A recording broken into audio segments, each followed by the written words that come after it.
Good morning. இன்னைக்கு pre market analysis என்ன அப்படின்றத பார்த்துடலாம். நிஃப்டி நேற்று 120 பாயிண்ட் பாசிட்டிவாக 25,694 அப்படிங்கிற ப்ரைஸில் க்ளோஸ் ஆச்சு. இன்னைக்கு கிஃப்ட் நிஃப்டியை பார்த்துட்டு நிஃப்டியில் என்ன நடக்கும் அப்படிங்கிறத பார்ப்போம். கிஃப்ட் நிஃப்டி மார்னிங் ஓப்பனிங்கில் ஒரு செல்லிங் ப்ரெஷர் வந்து நல்லா கீழே வந்திருக்கு. அதுக்கப்புறம் இப்போ கொஞ்சம் பாசிட்டிவாக ட்ரேட் ஆகிட்டு இருக்கு. இது நம்ம மார்க்கெட்டில் எப்படி இம்பாக்ட் ஆகும் அப்படிங்கிறத பார்ப்போம். நேற்று மார்க்கெட் ஒரு கேப் அப்பில் ஓப்பன் ஆகி ஒரு நல்ல செல்லிங் ப்ரெஷர் வந்திருந்தது நிஃப்டியில். அதுக்கப்புறம் கண்டினியூவாக ஒரு பையிங் நடந்திருக்கு.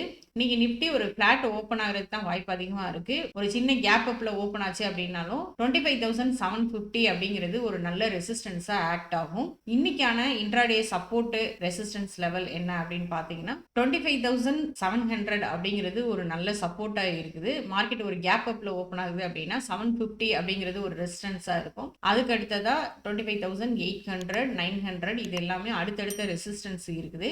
சப்போர்ட் அப்படின்னு பார்த்தோம்னா 25,600 ஒரு சப்போர்ட்டு, அதுக்கடுத்து 25,550 அப்படிங்கிறது ஒரு சப்போர்ட்டாக இருக்கும். மார்க்கெட் மேலே போகுது அப்படின்னா இன்னைக்கு ஒரு கன்சல்டேஷனில் ஆகிறது தான் அதிகமாக வாய்ப்பு இருக்குது. 700லேருந்து 800க்குள்ளே ஒரு கன்சல்டேஷன் மோடில் தான் மார்க்கெட் ட்ரேட் ஆகிறதுக்கான வாய்ப்பு அதிகமாக இருக்குது. அடுத்ததாக பேங்க் நிஃப்டி என்ன அப்படிங்கிறத பார்த்தோம். பேங்க் நிஃப்டி நேற்று 200 பாயிண்ட் பாசிட்டிவாக 58,138 அப்படிங்கிற ப்ரைஸில் க்ளோஸ் ஆயிருக்கு. நம்ம போட்டிருந்த சேம் லெவலில் சப்போர்ட் எடுத்து நல்ல ஒரு பையிங் ப்ரெஷர் வந்து மார்க்கெட் மூவ் ஆயிருக்கு. பேங்க் நிஃப்டியோட நெக்ஸ்ட் ரெசிஸ்டன்ஸ் அப்படின்னு பார்த்தோம்னா 58,264 அப்படிங்கிறது ஒரு நல்ல ரெசிஸ்டன்ஸா இருக்கு. அதுக்கு அடுத்தபடியா 58,583 அப்படிங்கிறது ஒரு நல்ல ரெசிஸ்டன்ஸா இருக்கு. மார்க்கெட் இந்த லெவலுக்குள்ள, அதாவது 57,820க்கும் 58,200க்கும் மட்டும்தான் இது டிராவல் ஆகிறதுக்கான வாய்ப்பு இன்னைக்கு அதிகமா இருக்கு. ஒரு கன்சல்டேஷன் மோட் அப்படிங்கிறத இன்னைக்கு மார்க்கெட்ல பார்க்கலாம். அடுத்ததான் நேற்றுக்கு இன்ஸ்டிடியூஷனோட ஆக்டிவிட்டி எப்படி இருந்துச்சு அப்படிங்கிறத பார்ப்போம். நேற்றுக்கு FIIs கேஷ் மார்க்கெட்ல 800 கோடி செல் பண்ண தான் செஞ்சிருக்காங்க. DIS 2000 கோடிக்கு வாங்கியிருக்காங்க.